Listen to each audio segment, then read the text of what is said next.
Today I'm going to demonstrate the ABO and RH typing using the tube method. Blood grouping is a way to determine an individual's blood type based on the antigens they have on their red cells. Since not all blood types are compatible with one another, it is essential during blood transfusions in order to prevent potentially fatal transfusion reactions or during pregnancy when an RH negative mother could potentially harm her unborn fetus if they were RH incompatible. Blood typing is done through both forward and reverse reactions. Forward typing is done by mixing the patient's blood with commercially prepared serum that contains antibodies against type A blood and again with serum that contains antibodies against type B blood. RH factor is also determined by using serum that contains AB against RH factor. Reverse typing is performed by mixing a patient's serum with blood that is known type A and known type B. Now that the forward and reverse procedures have been explained, I am going to discuss the materials needed for the ABO and RH typing. To begin, you will need a blood typing kit. This usually includes anti-A, anti-B, anti-AB, anti-D, which is RH, and RH control, A1 cells, which is used for the reverse typing, B cells, saline for making a cell suspension, test tubes, a centrifuge, pipettes, and your patient's blood sample. Since serum is needed for the reverse typing, you do need to spin down your sample, and to save time I have already done this. So this is the serum needed, and this is the red blood cells. To begin, we are going to start with the forward typing procedure. You will need 5 test tubes, and you're going to properly label them with a capital A, capital B, AB,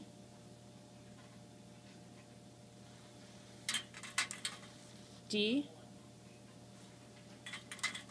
and D control, which will be used for the RH factor control. For the reverse typing, you will need 2 tubes, and I'm going to label them lowercase a so they don't get confused, and lowercase b.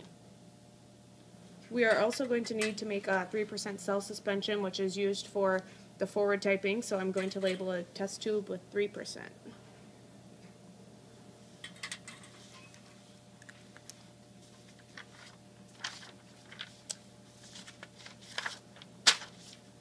Okay, we'll begin with the forward method first. We are going to take our A tube and our anti-A reagent, gently mix it, and place 1 to 2 drops into the A tube.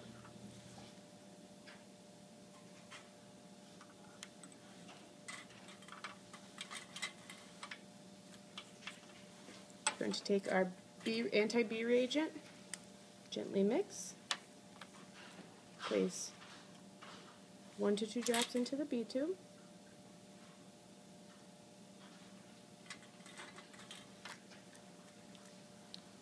Take our anti-AB reagent, gently mix, place 1 to 2 in the AB tube.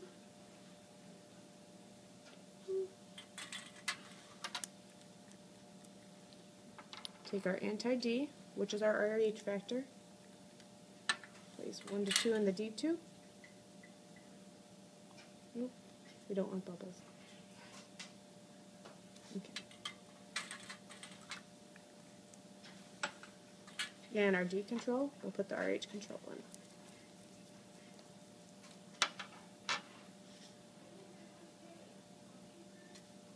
in. Okay, we are now going to go on to the reverse method. We're going to use the lowercase a tube and take the serum that we have separated from our red cells. Place 1 to 2 drops in the lowercase a tube, and 1 to 2 drops in the lowercase b tube.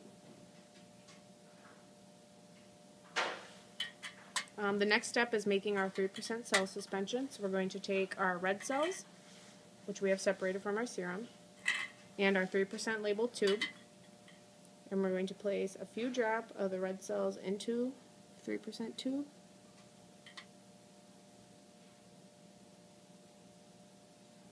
And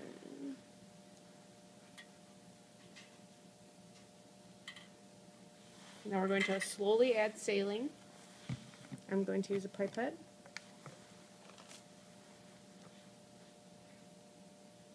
And this is what we'll use to dilute the red cells.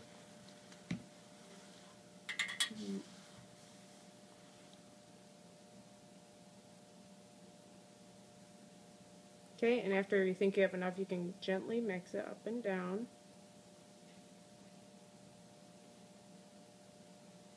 This seems a little thick still, so I'm going to add more saline.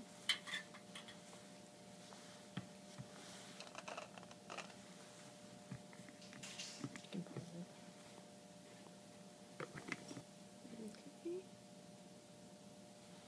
And slowly mix up and down.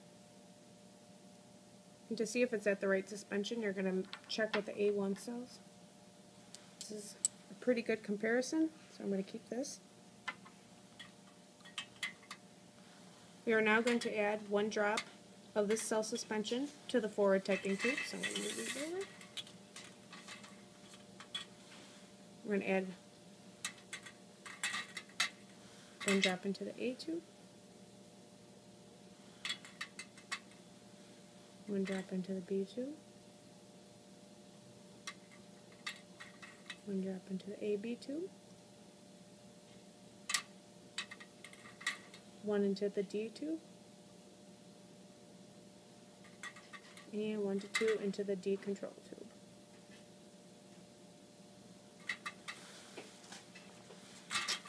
For the reverse typing, we are now going to add our reagents. We're going to add 1 to 2 drops of A1 cells into the lowercase a.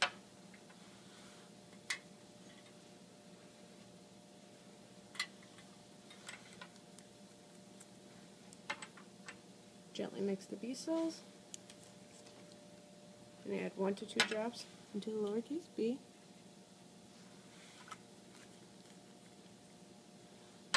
Mix. Now these are all going to get added into, or placed into the centrifuge, where they will be spun down for 15 seconds.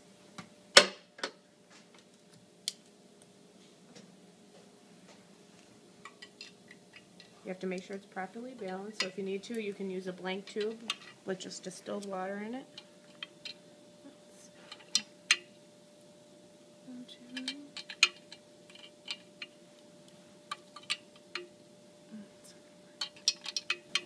Okay, now that all the tubes are properly balanced into the centrifuge, we're going to put it on for 15 seconds. Make sure it's closed. And then hit the start button.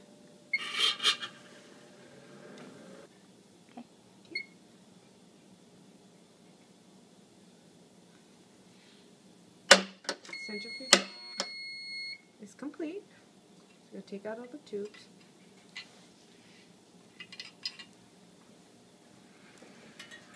This is just our blank.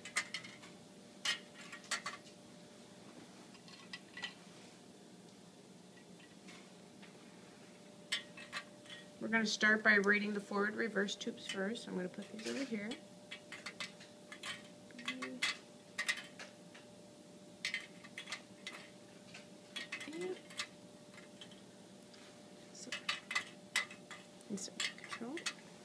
Okay, to read the reactions, you're going to be checking for agglutination. You want to gently tap the bottom to try to get the button off. Okay, and if it clumps, which this is clumping, this would be a positive reaction. So taking your results sheet, you would write positive for the anti-A. With this being positive, it means that the patient does have A antigens on their cell surface. We'll do the same for the B. Gently tap the button. There's no agglutination, so they are negative for B. We would write negative in the anti-B. Okay. We'll check the AB tube. Gently dislodge the button. And check for clumping, which this is largely positive. So we'll mark that on the result sheet. Now we'll check the anti-D tube. Gently dislodge the button. Large positive clumping, so it's positive for D. Okay, and we're going to check the RH control tube. This tube should be negative, so if there is clumping, the testing would be invalid. And there is no clumping, so we're okay. Okay, now we're going to check the reverse tubes. We'll start with A. Gently dislodge the button. And there is no agglutination. So we'll put a negative under A1. For the B tube, dislodge the button. And there is clumping, so it's positive for B.